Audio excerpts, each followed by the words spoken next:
Thanks, Green. You've said the president was responsible for gas prices coming down. Is the president responsible for gas prices going up? So it's a lot more nuance than that, right? Peter, you know this.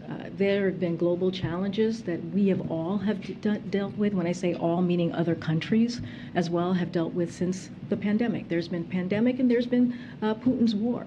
And Putin's war has increase gas prices at the pump. We have seen that over the past several months. And what the president was able to do, he took some historic steps when you think about the Strategic Petroleum Reserve and making sure that we were able to do everything that we can to bring that cost down for American families, give them a little bit more of a breathing room. And we saw that. We saw that every day this summer, saving American families over $1 per gallon.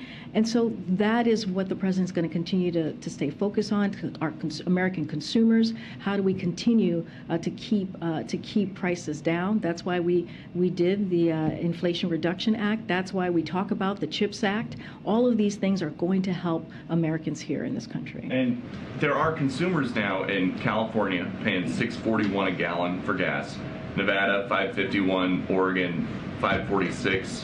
Who can afford that? And we understand that. That's why the president worked so hard the past several months to make sure that he did everything we can to bring gas prices down. We have seen fastest. I know you're pulling out a couple of areas across the country, and I get that. And we understand that there's more work to do. We have never said we were done here. We have always been very clear that there is more work to do. But we have seen, the reality is, we have seen the fastest decline in gasoline prices in over a decade. That's because of what this president has done. And again, prices going down by more than $1 per gallon. And these are real savings. You're talking about $100 per month in savings for an average family with 2 cars. When the president went to Saudi Arabia, he said, I'm doing all I can to increase the supply for the United States of America, which I expect to happen. What happened?